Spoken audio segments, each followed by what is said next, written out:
வணக்கம். இன்னைக்கு நம்ம படத்தோட கதையில தெலுங்குல ரிலீஸ் ஆன ஒரு வெறித்தனமான இன்வெஸ்டிகேஷன் படத்தை பார்க்க போறோம். இந்த படத்துல ஒரு சைக்கோ கில்லர் இருக்கான். நைட் டைம்ல பெண்களை ரேப் பண்ணி அதுவும் தலையில மல்லிகைப்பூ இந்த சலங்கெல்லாம் வச்சுட்டு தப்பிச்சு போகக்கூடிய ஒரு சைக்கோ கில்லர். அடுத்து நிறைய கொலைகள் நடக்குது. இத போலீஸ்காரங்க இன்வெஸ்டிகேஷன் பண்றாங்க. இன்னொரு பக்கம் இந்த கிரைம் இன்வெஸ்டிகேஷன் சொல்லக்கூடிய நியூஸ் ரீடர் ஒருத்தங்க இருக்காங்க. அவங்களோட ஃப்ரெண்டும் இதே மாதிரி இறந்து போக அதுக்கப்புறம் இந்த கேஸ அவங்கள களத்துல இறங்கி கண்டுபிடிக்கிறாங்க. அதுக்கப்புறம் என்னெல்லாம் நடக்க போகுது அப்படின்னு சொல்லி பயங்கர ட்விஸ்டோட சொல்லிருக்கக்கூடிய படம் தான் சிக்காட்டிலோ அப்படின்னு சொல்லிட்டு தெலுங்குல ரிலீஸ் ஆன இந்த படத்தோட ஸ்டோரியை இன்னைக்கு நம்ம பார்க்க போறோம். And welcome to mister Shakti voice over channel. இது வரைக்கும் நம்ம சேனலை யாராவது சப்ஸ்கிரைப் பண்ணாம பார்த்துட்டு இருக்கீங்கன்னா மறக்காம சப்ஸ்கிரைப் பண்ணிடுங்க. பக்கத்துல இருக்க பெல் ஐக்கான மறக்காம பிரஸ் பண்ணிக்கங்க. மறக்காம ஹைப்பும் பண்ணிடுங்க. இப்போ நம்ம படத்தோட கதையை பார்ப்போம். இந்த படத்தோட ஸ்டார்டிங் சீன்ல ஒரு நைட் டைம்ல ரெக்கார்ட் டான்ஸ் ஆடக்கூடிய ரெண்டு லேடி கூட ஒரு வயசானவர் போய்கிட்டு இருக்காரு. அந்த வயசானவர் ஒரு பொண்ணு மேல ஆசைப்பட இது ஒரு பக்கம் அப்படியே போயிட்டு இருக்கு. ஒரு பொண்ணை மட்டும் இறக்கிட்டு ஒரு பொண்ணு கார்ல கூப்பிட்டு அப்படியே போயிட்டு இருக்காங்க.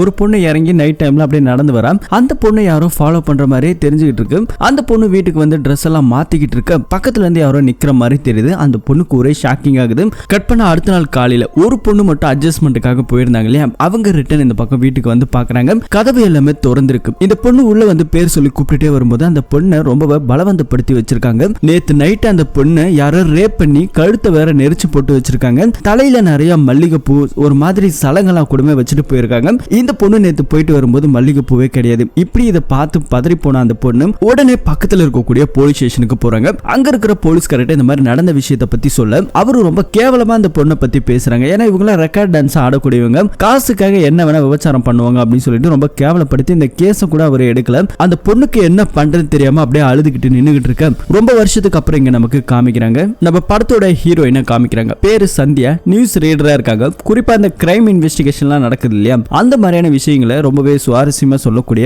பொண்ணு தான் நம்ம ஹீரோயின். ஹீரோயின் கூட ஒரு ஃப்ரெண்ட் ஒருத்தி இருக்கா, பேரு பாபி. இந்த பொண்ணு அடிக்கடி நம்ம ஹீரோயின் கிட்ட தனியா ஒரு பாட்காஸ்ட் பண்ணணும், நாம ரெண்டு பேரும் சேர்ந்து இந்த கிரைம் நாவலை பத்தி பேசுவோம், நமக்கு தான் நிறைய ஃபேன்ஸ்லாம் இருக்காங்களேன்னு சொல்லிட்டு அடிக்கடி இவங்க ரெண்டு பேரும் பேசிக்கிறது வழக்கம். இருந்தாலும் ஃபியூச்சர்ல பாப்போம் சொல்லிட்டு இப்ப நம்ம ஹீரோயின் அந்த கிரைம் இன்வெஸ்டிகேஷனை பத்தி பேச ஆரம்பிக்கிறாங்க. இது ரொம்பவே சுவாரஸ்யமா போயிட்டு இருக்கு. அதுல வந்துட்டு நிறைய மிஸ்மேட்ச்லாம் இருக்கு. நடக்காத சில விஷயங்களை டிஆர்பிக்காக பேசப்படுற ஒரு விஷயம் எல்லாம் இருக்குது. அதை பார்த்துட்டு அங்க இருக்கிற மேனேஜர்ஸ் போயிட்டு நம்ம ஹீரோயின் சண்டை போட்டுட்டு இருக்காங்க. சோ இருந்தாலும் அவர் வந்து டிஆர்பிக்காக நாங்க என்ன வேணாலும் பண்ணுவோம், நாங்க சொல்றதா நீங்க செய்யணும் அப்படின்னு சொல்லிட்டு ரொம்பவே கேவலப்படுத்துறாங்க. அதுக்கப்புறம் ஒரு காஃபி ஷாப்ல போயிட்டு டீ எல்லாம் குடிச்சிட்டு இருக்காங்க. ஹீரோயினுக்கு வந்துட்டு ஒரு லவ் எல்லாம் இருக்கு. சோ அவர் இங்க உட்கார்ந்துருக்காரு. சோ அவர் தனியா வந்துட்டு டீ கடைலாம் வச்சு பிசினஸ் பண்ணிட்டு இருக்காரு. அவங்க கூட உட்காந்து பாபி இவங்க எல்லாமே பேசிட்டு இருக்காங்க. தனியா வந்துட்டு நாம வந்துட்டு ஒரு பாட்காஸ்ட் பண்ணுவோம் அப்படின்னு சொல்லிட்டு ஹீரோயின் கொஞ்சம் முடிவு எடுத்திருக்காங்க. சோ அதுக்காக நம்ம பாபி ரொம்ப நாளா காத்துக்கிட்டு இருக்காங்க இல்லையா, நான் வந்துட்டு உங்களுக்கு அசிஸ்டண்டா இருக்கேன் அப்படின்னு சொல்லிட்டு இவங்களா ஒரு பக்கம் அப்படியே பேசிட்டு இருக்காங்க. அடுத்த நாள் நம்ம ஹீரோயின் இருக்காங்க இல்லையா, அவங்க வீட்டுல பொண்ணு பாக்குறதுக்காக மாப்பிள்ளை வீட்டுக்காரங்க நிறைய பேர் வந்திருக்காங்க. இப்படி உங்களுக்கு ரெண்டு பேருக்கும் கல்யாண நிச்சயம் எல்லாம் பண்ணிட்டு இருக்க ஹீரோயின் ரிட்டர்ன் இந்த பக்கம் வீட்டுக்கு வந்துட்டு இருக்காங்க ஃபேமிலியோட.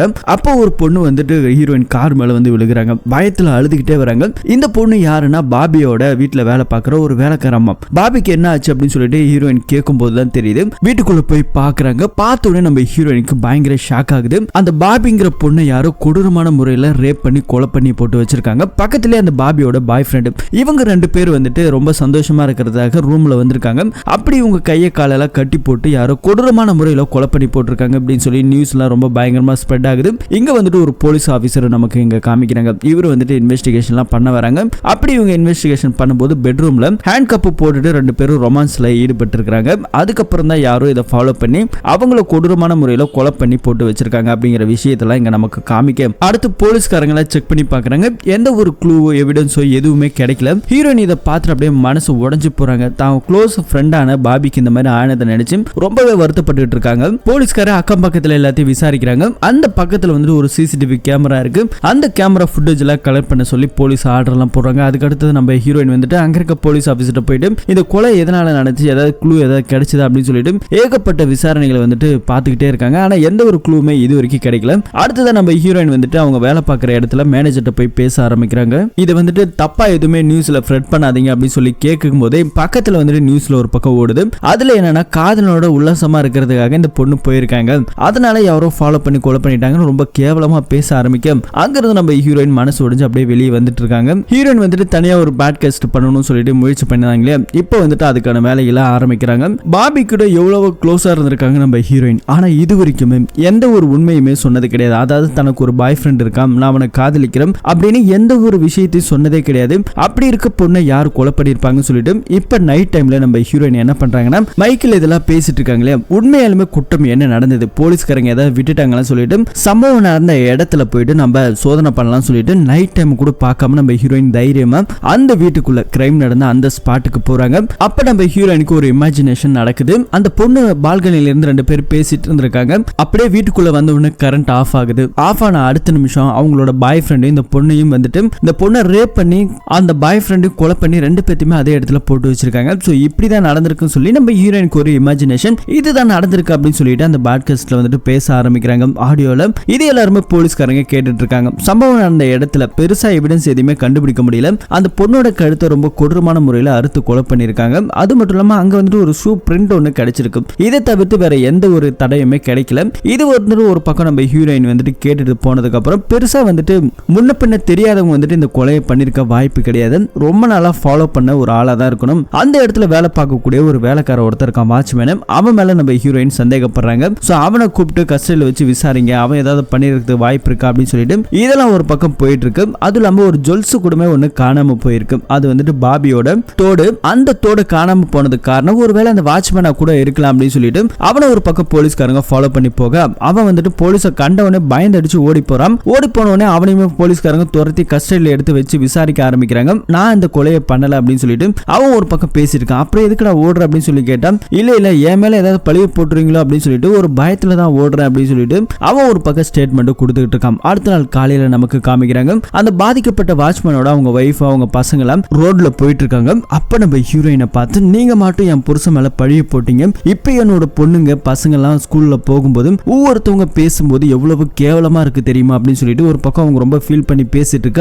இது நம்ம ஹீரோயினுக்கு ரொம்ப வருத்தமாகுது. ஒருவேளை நம்ம தப்பான ஒரு ஆளை காட்டிட்டோமோ அப்படின்னு சொல்லிட்டு அடுத்த நிமிஷம் வந்துட்டு வீட்டுல சாப்பிட்டுட்டு இருக்காங்க. அப்படி சாப்பிட்டுட்டு இருக்கும்போது ஒரு போன் கால் ஒண்ணு வருது. அந்த போன் கால்ல நம்ம ஹீரோயினை மிரட்டுறான் அதே சைக்கோ கில்லர் தான். அடுத்து ஒரு கொலை பண்ண போறதாகவும் இந்த பாபி கொலையை நான் தான் பண்ண, அவளை எப்படியெல்லாம் கொலை பண்ண சொல்லிட்டு நம்ம ஹீரோயினுக்கு போனை போட்டு இந்த சைக்கோ கில்லரை மிரட்ட ஆரம்பிக்க அடுத்த நிமிஷம் போலீஸ் ஸ்டேஷனுக்கு போறாங்க. அங்க இருக்கிற போலீஸ்காரர்கிட்ட இந்த மாதிரி எனக்கு கால் பண்ணி மிரட்டுறான் அப்படின்னு சொல்லிட்டு அந்த நம்பரை ட்ரேஸ் ஓவர் பண்ண ஆரம்பிக்கிறாங்க.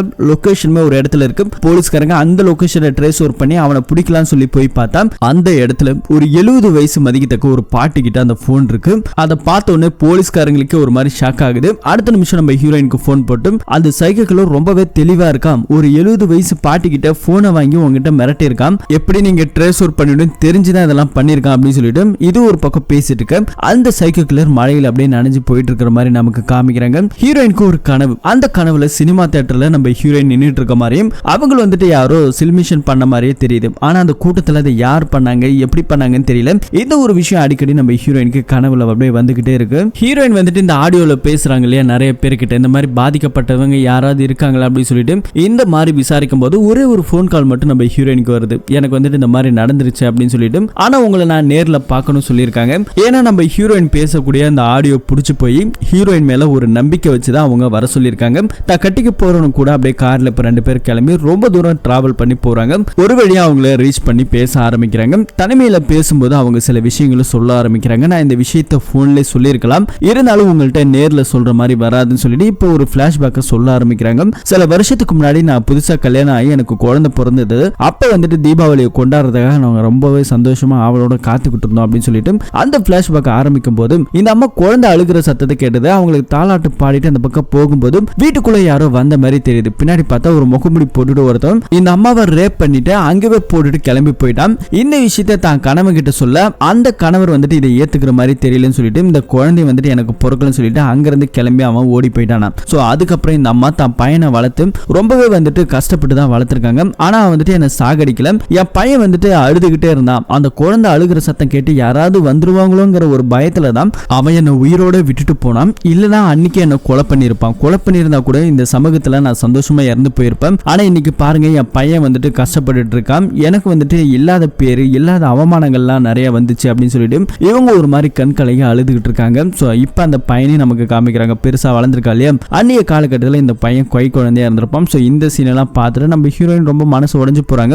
இது மாதிரி இன்னும் எத்தனை கேஸ் எல்லாம் இருக்கு அப்படின்னு சொல்லிட்டு போலீஸ்ட்டு சொல்லி விசாரிக்க ஆரம்பிக்கிறாங்க. நிறைய நியூஸ் பேப்பர் இது மாதிரி யாருக்கெல்லாம் நடந்திருக்கு, எத்தனை பேருக்கு நடந்திருக்கு, ஒரே பேட்டர்ல இருக்கு அப்படின்னு சொல்லிட்டு நிறைய பேர்கிட்ட போயிட்டு விசாரிக்க ஆரம்பிக்கிறாங்க. இது மாதிரி நிறையவே இருக்கு. இந்த மாதிரி ரேப் பண்ணிட்டு சில சில பேரை விட்டுட்டு போனவங்க, அந்த மாதிரி நிறைய என்கொயரி நம்ம ஹீரோயினுக்கு வந்துகிட்டே இருக்கு. அதுல பாதிக்கப்பட்ட ஒரு பொண்ணோட ஹஸ்பண்ட் மட்டும் நான் வந்துட்டு முன்ன வந்துட்டு சொல்றேன் எல்லாருக்கிட்டையும், நான் வந்துட்டு ஒரு எவிடன்ஸா இருக்கேன் அப்படின்னு சொல்லிட்டு ஒரு பேட்டி வச்சு அந்த பேட்டியில வந்துட்டு இவங்கெல்லாம் சாட்சி சொல்லி அந்த சைக்கோ கில்லரை பிடிக்கிறதுக்காக ஏற்பாடுகள்லாம் பண்றாங்க. ஏன்னா எந்த ஒரு எவிடன்ஸுமே இது வரைக்கும் கிடைக்கல, எந்த ஒரு கம்ப்ளைண்ட்டுமே இது வரைக்கும் பதிவாகல. அப்படி நம்ம ஹீரோயின் வந்துட்டு இதெல்லாம் ஒரு பக்கம் ஃபாலோ பண்ணிட்டு இருக்க நைட் டைம்ல வந்துட்டு அவங்க உட்காந்துருக்க கண்ணாடி கிட்ட ஏதோ ஒருத்தரும் கல்லு விட்டு அடிச்சு அந்த கண்ணாடியை உடைக்கிறான். அந்த விண்டோ வழியில பார்த்தா அந்த சைக்கோ கில்லர் அங்கிருந்து கிளம்பி போற மாதிரி நமக்கு காமிக்கிறாங்க. இன்னொரு பக்கம் நிறைய இன்வெஸ்டிகேஷன்லாம் பண்ணிக்கிட்டு இருக்க நம்ம ஹீரோயின் அதே மாதிரி பாட்காஸ்ட்ல பேச ஆரம்பிக்கிறாங்க. இந்த மாதிரி எத்தனை பேர் பாதிக்கப்பட்டிருந்தாலும் சரி பயப்படாம முன்னாடி வாங்க, பயப்படுறதால தான் அவன் வந்துட்டு தைரியமா சுத்திக்கிட்டு இருக்கான் அப்படின்னு நிறைய மோட்டிவேஷன்லாம் பண்ண ஆரம்பிக்கிறாங்க. இப்படியாவது நிறைய பேர் வருவாங்களா, முன்னாடி வந்துருவாங்களோ அப்படின்னு சொல்லிட்டு சோசியல் மீடியா ஃபுல்லாவே நம்ம ஹீரோயின் பேசுனது ரொம்பவே வைரல் ஆகுது. இதனால ரொம்பவே பிரபலமும் ஆகுறாங்க. இந்த கேஸுமே வந்துட்டு பயங்கரமா வந்துட்டு முன்னாடி போக போலீஸ்காரங்களுக்கு பெரிய தலைவலியா மாறுது. இன்னொரு பக்கத்துல இப்ப பிரஸ் மீட் வந்துட்டு போலீஸ்காரங்கிட்ட கேட்கறாங்க, இந்த கொலை வந்துட்டு இது வரைக்கும் நீங்க இன்வெஸ்டிகேஷன் பண்ணலையா, இது மாதிரி நிறைய நடந்திருக்குன்னு சொல்லும்போது இந்த மாதிரி வந்துட்டு ஆடியோல பேசுறவங்க சேனல் வச்சு நடத்துறவங்களா அவங்க கண்டென்ட்டுக்காகவும் டிஆர்பிக்காகவும் ஒரு சில நிமிஷத்துல பேசி விட்டுட்டு போவாங்க. ஆனா ஒரு கேஸை கண்டுபிடிக்கணும்னா அது எவ்வளவு கஷ்டம்னு சொல்லிட்டு இங்க இருக்கிற ஒரு எஸ்பி பேச ஆரம்பிக்கிறாங்க. அந்த மாதிரி யாருக்குமே நடக்கல, அப்படி நடந்துட்டா வந்து கம்ப்ளைண்ட் கொடுத்துருக்கணும்ல அப்படின்னு சொல்லிட்டு இவர் ஒரு பக்கம் பேசிக்கிட்டு இருக்க. அடுத்த நாள் வந்துட்டு ஒரு போலீஸ்காரர் நம்ம ஹீரோயின் வந்துட்டு பார்க்க ஆரம்பிக்கிறாரு எஸ்ஐ. அவர் வந்துட்டு என்ன சொல்றாரு, நாளைக்கு வந்துட்டு ஒரு பிரஸ் மீட் வைக்கிறாங்களாம். அந்த பிரஸ் மீட்ல பாதிக்கப்பட்ட நபர்கள் யாராவது ஒருத்தவங்களாவது வந்து சாட்சி சொல்லணும் அப்படின்னு சொல்லிட்டு இந்த போலீஸ்காரர் பேசிட்டு போக அடுத்த நாள் காலையில நம்ம ஹீரோயின் வந்துட்டு பிரஸ் மீடியாவை கூப்பிட ஆரம்பிக்கிறாங்க. ஏகப்பட்ட பேர் வந்திருக்காங்க மீடியாக்காரங்கள, இது வரைக்கும் யாருமே வரல. யாராவது வருவாங்களா சொல்லிட்டு கேட்டா ஒருத்தரோட ஹஸ்பண்ட் மட்டும் வரதா சொன்னாங்க இல்லையா, அவங்களுமே இப்போ என்னால வர முடியாதுன்னு சொல்லிட்டாங்க. இது நம்ம ஹீரோயினுக்கு பயங்கர டிராபேக் ஆகுது. அடுத்த நிமிஷம் அங்க இருக்க மீடியாக்காரங்க ரொம்பவே கேவலமா பேச ஆரம்பிச்சிட்டாங்க. நீங்க வந்துட்டு சும்மா உங்களோட சேனல் growthக்காக எங்களோட டைம் வந்துட்டு வேஸ்ட் பண்றீங்களா, நாங்களா கிளம்புறது வேலையா போச்சு இதுங்களுக்கு அப்படின்னு சொல்லிட்டு ரொம்ப கேவலப்படுத்திட்டு பேசிட்டு போக அங்க வந்துட்டு ஒரு அம்மா வராங்க. அவங்க வரத பார்த்துட்டு எல்லா பிரஸ் மீடியாவுமே அப்படியே உட்கார்றாங்க. அவங்கள பார்த்த உடனே தான் தெரியுது இங்க வந்துட்டு ஒரு பிளாஷ்பேக் அவங்க சொல்ல ஆரம்பிக்கிறாங்க மீடியாக்காரங்கள்ட்ட. இவங்களுக்கு வந்துட்டு அதே மாதிரி தான் நடந்திருக்கு. சில வருஷங்களுக்கு முன்னாடி படத்தோட ஸ்டார்டிங்ல நமக்கு ஒரு டான்ஸ் ஆடிட்டு ரெண்டு பெண்ணு கார்ல போனாங்க இல்லையா, அவங்களோட ஸ்டோரி இங்க நமக்கு சொல்ல ஆரம்பிக்கிறாங்க. இவங்க வந்துட்டு டான்ஸ் ஆடுற ஒரு தொழிலை வந்துட்டு பார்த்திருக்காங்க. அப்படி டான்ஸ் ஆடிட்டு வரும்போது அங்க வந்துட்டு நிறைய பேர் வந்துட்டு ரேட் எல்லாம் பேசி கூப்பிடுவாங்களாம். அந்த மாதிரி நிறைய இடத்துல நாங்க அவமானப்படுத்திருக்கோம், அவமானப்பட்டிருக்கோம். சின்னவர்னு சொல்லிட்டு ஒருத்தர் இருந்திருக்காரு, அரசியல்ல பெரிய தலைவர். அவர் கூட வந்துட்டு சந்தோஷமா இருக்கிறதா ஒரு பொண்ணு மட்டும் போயிடுச்சு. இன்னொரு பொண்ணு அப்படியே நைட் டைம்ல நடந்து வந்து ஒரு ரூம்ல வந்துட்டு ட்ரெஸ் சேஞ்ச் பண்ண ஆரம்பிக்க அந்த இடத்துல ஒருத்தன் வந்துட்டு முகமுடி போட்டுட்டு இந்த பொண்ணை வந்துட்டு ரேப் பண்ணிட்டு தலை நிறைய மல்லிகை பூவும் ஒரு சலங்கையை வச்சுட்டு கிளம்பி போயிட்டான். நான் வந்துட்டு அடுத்த நாள் காலையில வந்து பார்த்தேன், அந்த பொண்ணு வந்துட்டு உயிருக்கு போராடிட்டு இருந்தா. அவளை நான் காப்பாத்தின போலீஸ் கிட்ட போயிட்டு சொன்னேன். அப்ப அந்த போலீஸ் ஸ்டேஷன்ல இருந்த ஆளு வேற யாருமே கிடையாது, இப்ப இருக்காருல எஸ்பி, அவர் தான் இருந்திருக்கிறாரு. ஆனா இந்த கேஸையே எடுக்கல, ரொம்ப கேவலப்படுத்தி அந்த பொண்ணு அங்கே விட்டுட்டு போயிட்டாரு. ஆனா அந்த பொண்ணு இறந்து போகல, உயிரோட தான் இருந்திருக்காங்க. அந்த சைக்கோ கில்லர் இறந்து போயிட்டா அப்படின்னு சொல்லிட்டு விட்டுட்டு போனதாலதான் இன்னைக்கு வந்துட்டு உயிரோட வந்து இந்த நடந்த விஷயத்தை எல்லாத்தையுமே சொல்ல ஆரம்பிக்கிறாங்க மீடியாக்காரங்க கிட்ட. அப்ப இந்த போலீஸ்காரர் நல்லவரே கிடையாதா, இவர் வந்துட்டு ரொம்ப நல்லவர் நேர்மையானவர் சொல்லி சமூகத்துல ஒரு நல்ல பேர் இருக்கு, இவரா இப்படி பண்ணிட்டாரு அப்படின்னு சொல்லிட்டு மீடியாக்காரங்களை ஒரு மாதிரி கொந்தளிக்க அடுத்த நிமிஷம் நம்ம ஹீரோயினுக்கு ஒரு போன் கால். ஒரு லொகேஷன்ல வந்துட்டு ஒரு பொண்ணு ரொம்ப கொடூரமான முறையில கொலை பண்ணி போட்டு வச்சிருக்காங்க. அடுத்ததா வந்துட்டு இதே மாதிரி கொலை பண்ணுன்னு சொல்லி அந்த சைக்கோ கில்லர் போன்ல சொன்னாலே அதே மாதிரி இந்த கொலை நடந்திருக்கு. இன்னொரு பக்கத்துல அந்த போலீஸ்கார வந்துட்டு மீடியாக்காரங்க போட்டு கிளின்னு கிளிக்க ஆரம்பிக்கிறாங்க. இந்த மாதிரி கேஸை எடுக்கல போகல அப்படின்னு சொல்லிட்டு அவருக்குமே வந்துட்டு இந்த கேஸை விசாரிக்கிறதுக்காக அனுமதி பண்ணாம வேற ஒரு லேடி போலீஸை இப்ப அப்பாயின்மெண்ட் பண்ணிருக்காங்க. இனிமே இந்த கேஸை விசாரிக்கிறதுக்காக இந்த லேடி போலீஸா இருக்க போறாங்க சொல்லிட்டு இவருக்கு வந்துட்டு இந்த எஸ்பிக்கு வந்துட்டு சஸ்பெண்டே கொடுத்திருக்காங்க கொஞ்ச நாளைக்கு. இப்போ ஒரு கொலை நடந்தது இல்லையா, அந்த கொலையை யார் பண்ணாங்க, எதுக்காக பண்ணாங்கன்ற எவிடன்ஸ்லாம் ஒரு பக்கம் கலெக்ட் பண்ணிட்டு இருக்கேன். இன்னொரு பக்கத்துல நம்ம ஹீரோயின் வந்துட்டு தனியா வந்துட்டு இந்த மாதிரி ஆடியோல பேசுறாங்க இல்லையா, அந்த ரூமை வந்துட்டு போலீஸ்காரங்க சர்ச் பண்ணி அதுல இருக்கக்கூடிய ஏகப்பட்ட விஷயங்களை போலீஸ் கஸ்டடிக்கு எடுத்துட்டு போறாங்க. நீங்க மட்டும் இஷ்டத்துக்கு எல்லாம் பேசக்கூடாது அப்படின்னு சொல்லிட்டு இது ஒரு பக்கம் அங்க இருக்க லேடி போலீஸ் பேசிட்டு இருக்க. நம்ம ஹீரோயின் வந்துட்டு இதை பாருங்க, இந்த கொலையில வந்துட்டு நான் நிறைய விஷயங்களை விசாரிச்சிருக்கேன், நிறைய பேர் இருக்காங்க, பாதிக்கப்பட்டவங்களுக்கு என்னென்னலாம் நடந்துச்சு நான் சொல்றேன், இந்த கேஸ்ல என்ன ஒரு ஆளை வந்து உங்க இன்வெஸ்டிகேஷன் கூட சேர்த்துக்கங்க சொல்லி நம்ம ஹீரோயின் கேட்க அங்க இருக்க போலீஸ்காரங்க எல்லாம் சரி இந்த பொண்ணு ரொம்ப இன்வெஸ்டிகேஷன் எல்லாம் பண்ணுவாங்க, நல்லா பேசுவாங்க அப்படின்னு சொல்லிட்டு இவங்களுமே அந்த இன்வெஸ்டிகேஷன் டீம்ல சேர்த்துக்கிறாங்க. ஆனா இந்த மாதிரி கேஸுக்கு எந்த ஒரு கலங்கத்தையும் நீங்க ஏற்படுத்த கூடாதுன்னு சொல்லி தான் சேர்த்துக்கிறாங்க. அப்படி அவங்க பேசிட்டு அந்த ஸ்டேஷன்ல இருந்து வெளியே வரும்போது அங்க இருக்கிற எஸ்பி சஸ்பெண்ட் ஆனார் இல்லையா, அவரு எதிர்த்து நம்ம ஹீரோயினை பார்க்க, நீ கல்யாணம் பண்ணிக்க போறல பையன் அவன் வேற யாரும் இல்ல, என்னோட பெஸ்ட் ஃப்ரெண்டான சன்னு தான், நீ வந்துட்டு ரொம்ப சந்தோஷமா இருக்கலாமா அப்படின்னு சொல்லிட்டு அங்க இருந்து அவர் ஒரு மாதிரி சவால் விட்டுட்டு போற மாதிரி தெரியுது. இப்ப போலீஸ்காரங்களுக்கு பெரிய சந்தேகமே யாருன்னா சின்னவரும் சொல்லிட்டு அந்த அரசியல் கட்சி தலைவரா இருந்தார் இல்லையா, அவர் தான். சோ அவர் தான் வந்துட்டு இது மாதிரி பண்ணிருக்குது வாய்ப்பு இருக்கான்னு சொல்லிட்டு ஒரு பக்கம் அவங்க மேல சந்தேகப்படுறாங்க. இன்னொரு பக்கம் அந்த இறந்து போன பொண்ணோட போஸ்ட்மார்டம் ரிப்போர்ட்டை நமக்கு காமிக்கிறாங்க. புதுசா இது வரைக்கும் எந்த ஒரு க்ளூமே கிடைச்சதே கிடையாது. ஆனா இந்த கொலையில ஒரு க்ளூ ஒன்று கிடைச்சிருக்கு. ஒரு டிஃப்ரெண்டான ஒரு முடி வந்து கிடைச்சிருக்கும். இந்த முடி யார் கூட மேட்ச் ஆகுதுன்னு கண்டுபிடிக்கணும். ஏன்னா இது நாள் வரைக்கும் அந்த சைக்கிள் ஒரு க்ளூவை கூட விட்டுட்டு போனதே கிடையாது. ஆனா இப்போ கடைசி ஒரு க்ளூவை விட்டுட்டு போயிருக்கான். இது யாரோட மேட்ச் ஆகுதுன்னு சொல்லிட்டு ஒரு பக்கம் இவங்க போலீஸ்காரங்க விசாரணை பண்ணிட்டு இருக்க. நம்ம ஹீரோயினுக்கு வந்துட்டு அந்த சின்னவர் மேலதான் ஒரு சந்தேகம் இருக்கு இல்லையா, அந்த கட்சி தலைவரும் அவர் வந்துட்டு மீட் பண்றதுக்காக போலீஸ்காரங்களோட கூட போயிட்டு இருக்காங்க. அப்படி அவங்க கிட்ட பேசிட்டு இருக்கும்போது அவன் கொஞ்சம் நக்கல் பிடிச்சவனா. அவன் வந்துட்டு ஒரு பொண்ணு இருக்கா பக்கத்துல, அந்த பொண்ணை பார்த்தோன்னே பிடிச்சு போச்சுன்னு சொல்லிட்டு அந்த பொண்ணை ரேப் பண்ணிருக்கான். ரேப் பண்ணதுக்கு அப்புறம் அந்த பொண்ணு போயிட்டு கேஸ் கொடுத்திருக்கா. கேஸ் கொடுத்ததுக்கு அப்புறம் அந்த பொண்ணு இவன் கல்யாணம் பண்ணிக்கிறேன்னு சொல்லி கல்யாணம் பண்ணி கூட வச்சுட்டு கேஸையும் வாபஸ் வாங்கியிருக்க. அந்த பொண்ணு இப்ப பாரு எனக்கு அடிமையா இங்கதான் நாய் மாதிரி சுத்திட்டு இருக்கா அப்படின்னு சொல்லிட்டு இவன் வந்துட்டு கொஞ்சம் கேவலமா பேசுற மாதிரி தெரியுது. உன்னால என்ன ஒண்ணுமே பண்ண முடியாத ரேஞ்சுக்கு பேச ஆரம்பிக்கிறாங்க. சரின்ட்டு அங்க இருந்து கிளம்பி போக அடுத்தது வந்துட்டு அவன் வந்துட்டு ஒரு போன் கால் யாருக்கோ வந்துட்டு போன் பண்ணி நம்ம ஹீரோயினை ஏதோ பண்றதுக்காக ஒரு பிளான் பண்றானா என்னன்னு தெரியல.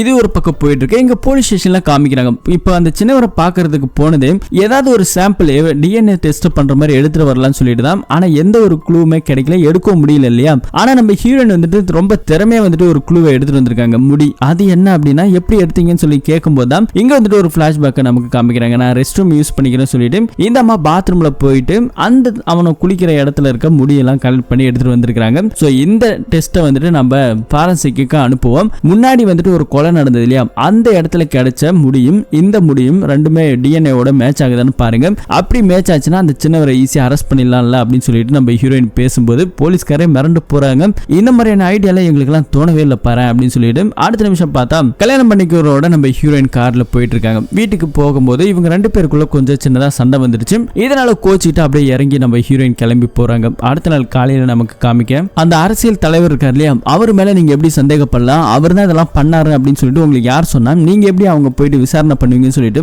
ரொம்பவே பயங்கரமா வந்துட்டு அங்க இருக்க லேடி போலீஸ் திட்ட ஆரம்பிக்கிறாங்க. அப்போ வந்துட்டு சரியான நேரமா பார்த்து இந்த ஃபாரன்சிக் ரிப்போர்ட் வந்துருச்சு, நாட் மேட்ச்னு சொல்லி வந்திருக்கு. ஏங்க இப்படி எல்லாம் பண்றீங்க, இதெல்லாம் வெளியே தெரிஞ்ச பெரிய பிரச்சனை ஆயிடும் அப்படின்னு சொல்லிட்டு உங்களை யார் இதெல்லாம் கலெக்ட் பண்ண சொன்னதுன்னு சொல்லி ஒரு பக்கம் போலீஸ்கார அம்மா திட்ட ஆரம்பிக்கிறாங்க. அப்படின்னா இந்த கொலை பண்ணது அவரே கிடையாது அப்படின்னு சொல்லிட்டு இதுல இருந்து நமக்கு தெரிஞ்சு போச்சு. இப்ப ஹீரோயின் வந்துட்டு அவங்க கட்டிக்க போறோட பேசுறதுல போன் பண்ணாலும் அவரும் எடுக்கிறது கிடையாது. ரெண்டு பேருக்குள்ள கொஞ்சம் சண்டை நடந்துருச்சு. இப்ப அந்த பொண்ணு நம்ம ஹீரோயினை பாக்குறதாக அவங்க வீட்டு ஆளுங்க எல்லாம் வந்திருக்காங்க. ஏமா சின்ன சண்டைலாம் அப்படியே விட்டுறாதமா அப்படின்னு சொல்லிட்டு ஒரு பக்கம் அப்படியே பேசிட்டு இருக்காங்க. நார்மலா பேசி சமாதானப்படுத்தி அங்க இருந்து கிளம்பி போறாங்க. போகும்போது வந்துட்டு அந்த கட்டிக்க போறோட அவங்க அப்பா சொல்ல ஆரம்பிக்கிறாங்க. அவர் வந்துட்டு நம்ம ஹீரோயினுக்கு எப்பயுமே ஒரு சப்போர்ட்டா இருக்கக்கூடிய ஒரு நபர். அவர் என்ன சொல்றாருன்னா, உன் ஃப்ரெண்டு இறந்து போனது எனக்கே ரொம்ப வருத்தமா தான் இருக்குது, இருந்தாலும் வந்துட்டு இந்த கேஸை விட்டு அதை ஃபாலோ பண்ணு அப்படின்னு சொல்லிட்டு கொஞ்சம் தைரியத்தையும் சொல்லிட்டு அங்க இருந்து கிளம்பி போகிறாங்க. அடுத்த போலீஸ் டீமுக்கு ஒரு போன் கால் வருது. அதே சைக்கோ கில்லர் தான் இப்ப போலீஸ் ஸ்டேஷனுக்கே போன் பண்ணிருக்கான். இதுக்கு முன்னாடியே நான் வந்துட்டு சந்தியா கிட்ட சொன்னேன், நம்ம ஹீரோயின் கிட்ட பேசிருக்கான் இல்லையா, அதை பத்தி இங்க பேச ஆரம்பிக்கிறான். நான் வந்துட்டு ஒரு கொலை பண்ண போறேன் அப்படின்னு சொல்லிட்டு, ஆனா சந்தியா தான் ரொம்பவே கேர்லெஸ்ஸா விட்டுட்டா. இப்ப கூட உங்களுக்கு ஒரு எவிடன்ஸ் வச்சிருக்கேன், அங்க இருக்கிற வந்துட்டு வெளியே இருக்கக்கூடிய ஒரு பஸ் இருக்கு, அந்த பஸ்ல ஒரு எவிடன்ஸ் இருக்குன்னு சொல்லிட்டு அங்க போலீஸ்காரங்க போய் பார்க்கும்போது அங்க வந்துட்டு ஒரு பெட்டி ஒன்று இருக்கு. அந்த பெட்டி ஓபன் பண்ணி பார்த்தா சில சலங்க இந்த சவுறு முடிய இதெல்லாமே இருக்குது. எவிடன்ஸுக்கு தானே நீங்க அலையறீங்க, இதை வேணா வச்சுக்கோங்க அப்படின்னு சொல்லி ரொம்பவே நக்கல் பண்ணி பேச ஆரம்பிக்கிறாங்க. இந்த விஷயத்துல நம்ம ஹீரோயினுக்கு ஒரு பக்கம் டிரான்ஸ்ஃபர் ஆயிட்டே இருக்கு. இன்னொரு பக்கத்துல கடைசி இறந்து போன பெண்ணு வந்துட்டு ஒரு வீடியோ வந்துட்டு வெளியே விட்டுருக்காங்க. அது வந்துட்டு இந்த சைக்கோ கில்லர் ரொம்ப கேவலமானவன் அப்படி இப்படின்னு சொல்லி பயங்கரமா திட்டிருக்காங்க சோசியல் மீடியால. அதனாலதான் வந்துட்டு அந்த சைக்கோ கில்லர் கொலை பண்ணிருக்கான். அப்பனாக்கா இவளுக்கே இந்த நிலைமைனா நம்ம ஹீரோயினுக்கு எந்த அளவுக்கு பேசியிருப்பாங்க, அவங்கள என்ன பண்ண காத்துட்டு இருக்காளோ அப்படின்னு தெரியலையேன்னு சொல்லிட்டு இன்னொரு பக்கத்துல ஹீரோயினுக்கு போலீஸ்காரங்க போன் பண்ணிட்டு இருக்காங்க. ஆனா இப்ப வந்துட்டு நம்ம ஹீரோயின் எங்க இருக்காங்கன்னா அங்க இருக்கக்கூடிய ஒரு மால்ல அங்க வந்துட்டு ட்ரெஸ் கலெக்ஷன் எடுக்கிறதுக்காக கல்யாணத்துக்காக சேலை எடுக்கிறதா போயிருக்காங்க. அதே இடத்துல தான் வந்துட்டு சைக்கோ கில்லர் இருக்கிறதாவும் முடிஞ்சா வந்துட்டு எங்களை பிடிச்சிக்கணும்னு சொல்லிட்டு நக்கலா பேசிட்டு போறாங்க. இப்ப நம்ம ஹீரோயின் வந்துட்டு கட்டிக்க போறோட போற அளவுக்கு பேச ஆரம்பிச்சிட்டாங்க. புடவெல்லாம் எடுத்துட்டு இருக்கும் போது அதே இடத்துல அந்த போலீஸ்காரன் வராங்க. வந்த உடனே எங்கனமா இங்க நிக்கிறீங்க அப்படின்னு சொல்லிட்டு நார்மலா பேசும்போது நம்ம ஹீரோயினுக்கு போலீஸ்காரங்க தகவல் கொடுத்துறாங்க, அங்க நிக்காத எது வேணாலும் ஆகலாம்னு சொல்லிட்டு போலீஸ்காரங்க வந்துட்டு பயன்படுத்தினால அங்கிருந்து நம்ம ஹீரோயின் ஃபேமிலியை கூட்டிட்டு நேரா வீட்டுக்கு வந்துடுறாங்க. பயங்கர டென்ஷனா இருக்காங்க. அதே இடத்துல நம்ம ஹீரோயினுக்கு ஒரு கனவு கட்டிக்க போறோம் கொலை பண்ற மாதிரி வருது. சோ இதெல்லாம் நினைச்சு ரொம்ப பயந்து போய் கிடக்குறாங்க. இருந்தாலும் நம்ம ஹீரோயின் பயந்தா ஒரு மனுஷனை கொல்லுன்னு சொல்லிட்டு திரும்ப வந்துட்டு ஆடியோல பேச ஆரம்பிக்கிறாங்க. ஹீரோயினுக்கு இப்போ ஓரளவுக்கு வந்துட்டு தைரியம் வந்துருச்சு. அப்படி இவங்க பேசிட்டு இருக்கும்போது வெளியே வந்துட்டு ஏதோ ஒரு வெளிச்சம் தெரியுது. என்னடான்னு பார்த்தா அங்க வந்துட்டு அந்த சைக்கோ கில்லர் நிக்கிற மாதிரி தெரியுது. அவன் ஒரு தீப்பந்தத்தை எடுத்து ஹீரோயின் கார் மேல போட்டுட்டு அங்க இருந்து ஓட ஆரம்பிக்கிறான். இருந்தாலும் நம்ம ஹீரோயின் பயந்து போகாம அவனை துரத்திக்கிட்டு வேகமா ஓட ஆரம்பிக்கிறாங்க. ஒரு கட்டத்துல அவனை பிடிச்சிட்டாங்க. ரெண்டு பேருக்குள்ள பயங்கரமான சண்டை நடக்குது. ஒரு வழியா நம்ம ஹீரோயின் அவன் தலையில அடிச்சதால அங்கே மயக்கம் போட்டு விழுகிறான். அது யாருன்னு பார்த்தாக்கா நம்ம ஹீரோயின் ஃபர்ஸ்ட் ஒரு பாதிக்கப்பட்ட ஒரு அம்மா வந்து போயிட்டு விசாரிச்சாங்க இல்லையா, அவங்க பையன் கூட அங்க இருந்திருப்பான். அந்த பையன் தான் இவங்களை ஃபாலோ பண்ணிட்டு வந்திருக்கான். எதுக்காக அப்படிலாம் பண்ண அப்படின்னு சொல்லி கேட்டா அவன் பயங்கரமா அழுகிறான். நீங்க மட்டும் வந்துட்டு சந்தோஷமா இருந்த எங்க குடும்பத்தை வந்துட்டு கலைச்சிட்டீங்க, நாங்க அதெல்லாம் மறக்கணும் சொல்லி யோசிச்சுட்டு இருந்தோம். ஆனா நீங்க எனக்கு அதை ஞாபகப்படுத்தி விட்டுட்டீங்க. எங்க அம்மா எவ்வளவு கஷ்டப்பட்டு இருந்தாங்க தெரியுமா, எங்க அப்பனும் வந்துட்டு நம்பல, இந்த சமூகமே நம்பல. ஆனா எங்க அம்மாவை நான் போகும்போது வரும்போது எங்க அம்மா முன்னாடி என்ன என்னன்னு பேர் சொல்லி கூப்பிடணும் தெரியுமா, எவ்வளவு கெட்ட வார்த்தை சொல்லி பேசணும் தெரியுமா சொல்லி பயங்கரமா அழுகிறான். இது எல்லாத்துக்கும் காரணம் யாருங்க, நீங்க தானே, எங்களை நிம்மதியா விட்டுருங்க, அப்படியே விட்டுருங்க, எதையும் வந்துட்டு கிளறாதீங்க அப்படின்னு சொல்லிட்டு அவன் ஒரு மாதிரி அழுகவே ஆரம்பிக்கிறான். ஏன்னா இவ்வளவு நாள் வந்துட்டு யாருக்குமே தெரியாது இதுதான் நடந்துச்சு அப்படின்னு சொல்லிட்டு ஹீரோயின் வந்துட்டு இதெல்லாம் நடக்குது அப்படின்னு சொல்லி தெரிஞ்சதால இந்த மாதிரி எல்லாம் பேச ஆரம்பிச்சிட்டாங்களாம். சோ நான் யாருக்காக நல்லது பண்ணணும்னு நினைச்சனோ இப்ப அவங்களே வந்துட்டு வேண்டாம் விட்டுருங்க அளவுக்கு வந்துருச்சு அப்படின்னு சொல்லி ஹீரோயின் பயங்கரமா ஃபீல் பண்ணி பேசிட்டு இருக்காங்க. அப்ப போலீஸ்காரங்கள்ட்ட சில விஷயத்த சொல்லவும் ஆரம்பிக்கிறாங்க. ஃபர்ஸ்ட் நடந்த அந்த கொலை இருக்கு இல்லையா, அந்த பொண்ணு இறந்து போகல, ஆனா அந்த டைம்ல நடந்தப்போ அதே ஏரியால யார் யாரெல்லாம் வேலை பார்த்தாங்களோ, கவர்மெண்ட் எம்ப்ளாயா இருக்கட்டும் இல்ல வேற ஏதாவது வேலையா இருக்கட்டும், யார் யார் அங்க இருந்து வேற இடத்துக்கு டிரான்ஸ்பர் ஆகி போனாங்களோ அவங்களோட டீடைல்ஸ் எல்லாம் எடுக்குன்னு சொல்லிட்டு போலீஸ்காரங்கிட்ட நம்ம ஹீரோயின் சொல்லும்போது இந்த டீடைல்ஸ் எல்லாம் எடுக்கணும்னா ரொம்ப சாதாரணமான கிடையாது அப்படின்னு சொல்லும்போது இன்னைய காலகட்டத்தில் அந்த வருஷம் அதுல இருந்து ஸ்டார்ட் பண்ணுங்க அப்படின்னு சொல்லிட்டு ஏகப்பட்ட விஷயங்களை சொல்றாங்க. எதுக்காக அப்படின்னா ஒருவேளை அந்த பொண்ணு பாதிக்கப்பட்ட ஒரு நபர் ஒரு போலீஸ்காரங்களா கூட இருக்கலாம்னு சொல்லிட்டு நம்ம ஹீரோயினுக்கு ஒரு சந்தேகம். ஏன்னா வந்துட்டு அந்த எஸ்பி இருக்கா இல்லையா, அவன் வந்துட்டு இந்த கேஸை எடுக்க மாட்டேன்னு சொன்னது அவன் மேலே நம்ம ஹீரோயினுக்கு ஒரு சந்தேகம் இருக்கதான் செய்யுது. ஸோ அதனால தான் இதெல்லாம் பண்ண சொல்லியிருக்காங்க. அதுக்கப்புறம் இந்த மாதிரிலாம் நடந்ததால நம்ம ஹீரோயினுக்கு வந்துட்டு பெருசா அந்த கேஸ் இதுக்கு மேல இன்வெஸ்டிகேஷன் பண்ண வேண்டாம் அப்படிங்கிற ஒரு நிலைமைக்கு வந்துட்டாங்க. ஆனா போலீஸ்காரங்க அங்க இருக்கிற அந்த கவர்மெண்ட் எம்ப்ளாயோட டீடைல்ஸ் எல்லாத்தையுமே எடுக்கிறாங்க. இது எல்லாமே வந்துட்டு தேடி சர்ச் பண்றதுக்குள்ள நமக்கு போதும் ஆயிடும் பேசிட்டு இருக்க. அடுத்து நம்ம ஹீரோயினுக்கு கல்யாணம் நடக்க போகுது. கல்யாணம் நடந்து அவங்க பார்ட்டி எல்லாம் ரொம்பவே சந்தோஷமா கொண்டாடிட்டு இருக்காங்க. அப்போ வந்துட்டு நம்ம ஹீரோயினோட ஹஸ்பண்டுக்கு ஒரு கால் ஒன்று வருது. அவங்க அப்பா தான் கால் பண்ணிருக்காங்க. ரொம்பவே பதறி போயிட்டு வீட்டுக்கு போய் பார்த்தா ஹீரோயினோட மாமியாரை யாரோ கொலை பண்ணி போட்டு வச்சுட்டாங்க. யாரு பண்ணாங்க, ஒருவேளை அந்த சைக்கோ கில்லர் தான் பழி வாங்குறத அப்படி பண்ணிட்டான்னு சொல்லிட்டு ஒரு பக்கம் எல்லாருமே பயங்கரமா அழுகுறாங்க. அடுத்த நாள் காலையில அவங்க உடம்புல ஏகப்பட்ட காயங்கள் இருக்குது. அங்க வந்து அந்த போலீஸ்காரர் நீங்க எதுவுமே பண்ண வேணாம், போஸ்ட்மார்ட்டம் பண்ண தேவையில்ல, போயிட்டு ஆக வேண்டிய வேலைகளை பாருங்க சொல்லும்போது நம்ம ஹீரோயினுக்கு இன்னும் ரெண்டு சந்தேகமாகுது. தான் ஹஸ்பண்ட் கிட்ட இல்ல இவங்களோட உடம்ப போஸ்ட்மார்ட்டம் பண்ணணும், உடம்புல ஏகப்பட்ட காயங்கள் இருக்கு, இதுல வந்துட்டு ஏதோ ஒரு தப்பு நடந்திருக்கு அப்படின்னு சொல்லும்போது கட்டின புருஷனை வந்துட்டு பயங்கரமா கோவப்படுறான். உன் வேலையை பாடி ஃபர்ஸ்ட் இங்க கிளம்பி போடின்னு சொல்லிட்டு துரத்தி விட பாவம் அவங்க மாமனார் வேற எதுவுமே பண்ண வேண்டாம பிரச்சனை தேவையில்ல கொஞ்சம் அமைதியாரமான்னு சொல்லும்போது அந்த போலீஸ்காரன் மேல நம்ம ஹீரோயினுக்கு ஆல்ரெடி ஒரு சந்தேகம், இப்ப இன்னும் ரெண்டு பயங்கர சந்தேகம் ஆகுது. அடுத்த நாள் காலையில நமக்கு காமிக்கிறாங்க ஹீரோயின் வந்துட்டு ரொம்பவே சோகத்துல அங்க இருந்து குளிச்சுட்டு வரும்போது அங்க வந்துட்டு ஒரு பொம்மை ஒண்ணு இருக்குது. அந்த பொம்மையை பார்த்தோன்னே இவங்களுக்கு பழைய நினைவுகள் வந்துட்டு ஞாபகம் வருது. அவங்க மாமியார் வந்துட்டு எனக்கு வந்துட்டு சின்ன வயசுல இருந்து ஏகப்பட்ட ஃப்ரெண்ட்ஸுங்க இருந்தாங்க, ஆனா அது கல்யாணத்துக்கு அப்புறம் எதுவுமே கிடையாது, அதுக்கப்புறம் இந்த பொம்மையை தான் வந்துட்டு என்னோட க்ளோஸ் ஃப்ரெண்டுங்களா நினைச்சு அப்பப்ப பேசுவேன் இந்த பொம்மை கிட்ட அப்படின்னு இவங்க ரொம்ப ஃபீல் பண்ணி பேசிட்டு இருப்பாங்க. அப்போ வந்துட்டு நம்ம ஹீரோயின் சொல்லியிருப்பாங்க நான் வந்துட்டு கல்யாணம் ஆனதுக்கு அப்புறம் உனக்கு பெஸ்ட் ஃப்ரெண்டா இருக்குமா அப்படின்னு சொல்லிட்டு. இப்ப இந்த விஷயத்துல ஒரு பக்கம் இவங்க நினைச்சு பார்த்துக்கிட்டு இருக்க, இன்னொரு பக்கத்துல போலீஸ் டிபார்ட்மெண்ட் நமக்கு காமிக்கிறாங்க. தெலுங்கானால இருந்து ஒரு கால் ஒண்ணு வந்திருக்கு போலீஸ்காரங்கிட்ட. கிட்டத்தட்ட அந்த காலகட்டத்தில் நீங்க சொல்ற மாதிரி ஒரு கொலை வந்துட்டு இதே பேட்டர்ல நடந்துச்சு, ஆனா அதுக்கப்புறம் நடக்கவே இல்லை, எங்களுக்கு என்னன்னு ஒண்ணுமே புரியல, ஆனா நீங்க சொல்ற அதே பேட்டர்ல இந்த கொலைகள்லாம் நடந்துச்சு, நான் கேஸ் ஃபைல உங்களுக்கு சென்ட் பண்றேன்னு சொல்லிட்டு அவங்க ஒரு பக்கம் கேஸ் ஃபைலையும் சென்ட் பண்றாங்க. அன்னைக்கு டியூட்டில இருந்தது மற்றபடி கவர்மெண்ட் எம்ப்ளாயிஸ் அந்த டீட்டெயிலையும் எனக்கு சென்ட் பண்ணுங்க சொல்லும்போது அவங்க ஒரு பக்கம் சென்ட் பண்ணிருக்காங்க. இதே எல்லாத்தையும் ஒரு பக்கம் செக் பண்ணிட்டே இருக்காங்க இல்லையா. அப்போ வந்துட்டு அந்த லேடி போலீஸ்க்கு டீ குடிச்சிட்டு இருக்கும்போது அந்த டீ கப்பு தெரியாம அப்படியே தட்டி விட்டுறாங்க. இன்னொரு பக்கத்துல நம்ம ஹீரோயினை காமிக்கிறாங்க. ஹீரோயின் வந்துட்டு அந்த பொம்மை இருக்கு இல்லையா, அது வந்துட்டு ஓபன் பண்ற மாதிரி ஏதோ ஒரு டைப்ல இருக்கு. அதை ஓபன் பண்ணா அதுக்குள்ள ஒரு சின்ன பொம்மை, அதை ஓபன் பண்ணிக்கிட்டே வரும்போது அதுக்குள்ள ஒரு தோடு ஒரு கொலுசுமே இருக்கு. சோ இதை பார்த்தோன்னே நம்ம ஹீரோயினுக்கு பயங்கர ஷாக் ஆகுது. ஏன்னாக்கா ஒரு ஜுவல்ஸும் வந்துட்டு காணாம போயிருக்கும், அது வந்துட்டு பாபியோடது. அந்த ஜுவல்ஸ் தான் இப்ப நம்ம ஹீரோயின் கையில இந்த டப்பால இருக்கு. இது நம்ம ஹீரோயினுக்கு பயங்கர சந்தேகமா இருக்கு. இன்னொரு பக்கத்துல அந்த லேடி போலீஸ் டீயை ஊத்தி விட்டாங்க இல்லையா, அங்க வந்துட்டு நம்ம ஹீரோயின் கல்யாணத்துக்காக பத்திரிகை எல்லாம் கொடுத்துருப்பாங்க.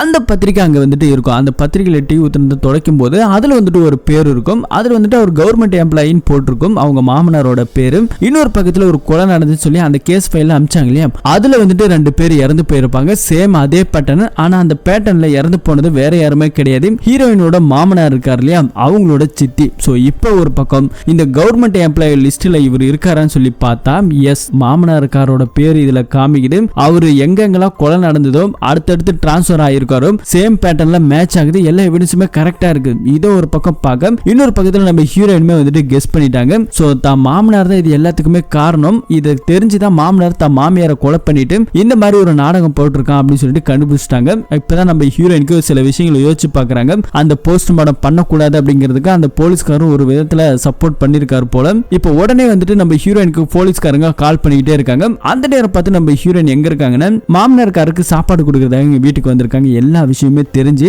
ஆனா ஒரு வழியில மாமனார்காரு கெஸ் பண்ணிட்டாரு, எல்லா விஷயமே தெரிஞ்சு போச்சு போல இவளுக்கு அப்படின்னு சொல்லிட்டு எனக்கு டீ வேணுமா, டீ போட்டு கொடுமான்னு சொல்லிட்டு டீயை போட்டுட்டு இருக்க. இன்னொரு பக்கத்துல லைட் எல்லாம் ஆஃப் பண்ணிட்டு உள்ள வரோம். உன்னை எப்படிமா நான் கொலை பண்ணணும்? பாபியை கொலை பண்ண மாதிரி கொலை பண்ணவா, இல்ல கழுத்தை நெரிச்சு கொலை பண்ணவா, இல்ல எல்லாரையுமே கொலை பண்ணலையா அதே பேட்டர்ல கொலை பண்ணவா சொல்லுமா அப்படின்னு சொல்லிட்டு கேட்கும்போது ஹீரோயினுக்கு பயங்கர ஷாக். அப்படியே ஒரு டீ போட்டுட்டு இருக்க, அந்த குண்டானை எடுத்து தலைமையில அடிக்க. இப்ப ரெண்டு பேருக்கும் பயங்கரமான சண்டை நடக்குது. ஒரு கட்டத்துல வந்து நம்ம ஹீரோயின் கழுத்தை பிடிச்சி நெரிக்க ஆரம்பிச்சிட்டான். மூச்சு முட்ட ஆரம்பிக்கும் போது பக்கத்துல ஒரு ஸ்பூன் இருக்கும். அந்த ஸ்பூனை எடுத்து நெஞ்சில போட்டு சரக்கு சரக்கு நம்ம ஹீரோயின் ஏத்த அதே இடத்துல இறந்து போக போலீஸ்காரங்க கரெக்டா லொகேஷன் கண்டுபிடிச்சு வந்துட்டாங்க.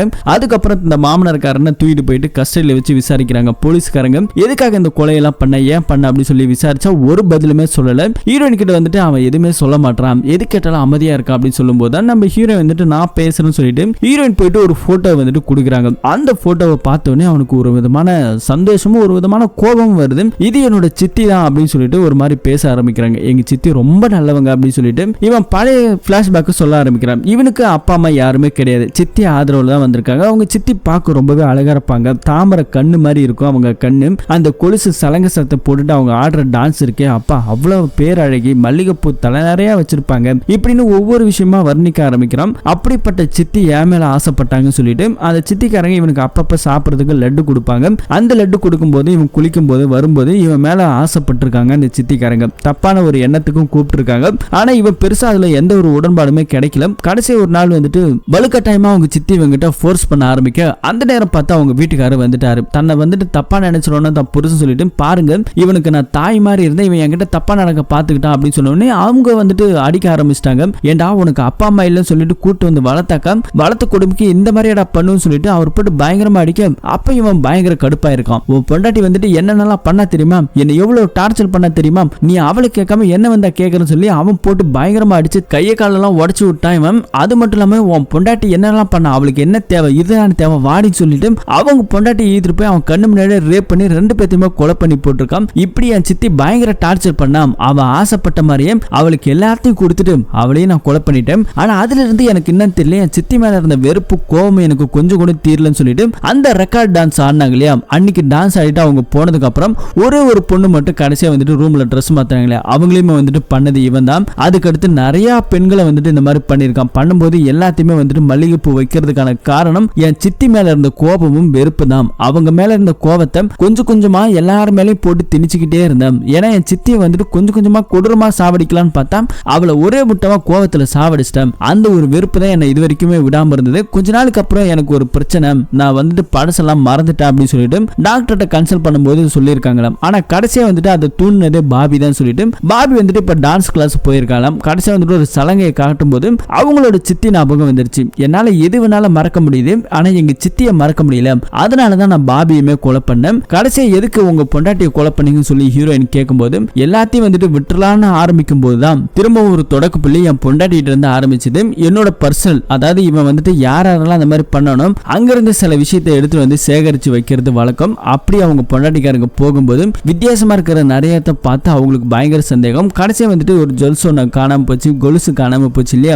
இது எல்லாத்தையுமே வந்துட்டு நம்ம ஹீரோயின் வந்துட்டு அந்த ஆடியோல வந்துட்டு பேசியிருப்பாங்க. சோ அதெல்லாம் பார்க்கும்போது தான் புருஷன் மேலே ஒரு சந்தேகம். அந்த சந்தேகத்தை எடுத்துட்டு வந்துட்டு புருஷங்கார வீட்டுக்குள்ளதான் இருக்கான் தெரிஞ்சிருமோ சொல்லிட்டு அந்த நகையும் அந்த கொலுசு இருந்தது அந்த டப்பால போட்டு மூடி வச்சிருப்பாங்க. தாம் மருமக எப்படியாவது இதை கண்டுபிடிப்பா, ஏன்னா சொல்லியிருப்பாங்க இல்லையா நான் ஃப்ரெண்டா பேசிட்டு இருக்கிறது இந்த பொம்மை தானே, சோ எப்படியாவது கண்டுபிடிச்சிருவாங்கிற ஒரு நம்பிக்கையில ஹீரோயினோட மாமியாரு இந்த நகை எல்லாத்தையும் வந்து அந்த டப்பால போட்டு மூடி வச்சுட்டு திரும்பும் போது தான் வீட்டுக்காரன் வந்துட்டான். எல்லாத்தையும் கண்டுபிடிச்சிட்டல, நான் பண்ண தப்பு இது வரைக்கும் யாருக்குமே தெரியாது, தெரிஞ்சவங்க உயிரோடுமே கிடையாது அப்படின்னு சொல்லிட்டு தான் பொண்டாட்டிய மாடியில இருந்து தள்ளி விட்டு கொலை பண்ணிட்டு ஸ்லிப் ஆயிட்டாங்க அப்படின்னு சொல்லிதான் ஒரு நாடகத்தை நடத்திருப்பான். சோ இது எல்லாத்துக்குமே காரணம் இந்த மாமனார்காரர் தான். சோ இவ்வளவு நாளா சைக்கோ கில்லரா நடந்துகிட்டது A to Z எல்லாமே இவன் தான். சோ இப்போ வந்துட்டு இவனுக்கான தண்டனை, குற்ற தண்டனையுமே வந்துட்டு கிடைச்சிருச்சு. இதனால் வரைக்கும் பாதிக்கப்பட்ட பெண்கள் எல்லாருமே இப்ப இந்த விஷயத்தெல்லாம் நம்ம ஹீரோயின் திரும்ப ஆடியோல பேச ஆரம்பிக்கிறாங்க. உங்களுக்காக நடந்த அநியாயத்தை பண்ண அந்த சைக்கோ கில்லர் இன்னைக்கு தண்டனை அனுபவிச்சுட்டு இருக்கான் அப்படின்னு சொல்லிட்டு இவங்க பேசிட்டு இருக்க எல்லா பெண்கள், பாதிக்கப்பட்ட பெண்களுக்கு எல்லாருக்குமே ஒரு சந்தோஷம். இப்போ வந்துட்டு எல்லாருமே நம்ப ஆரம்பிச்சு ஆரம்பிச்சிருக்காங்க. அதுக்கப்புறம் அந்த பாதிக்கப்பட்ட அந்த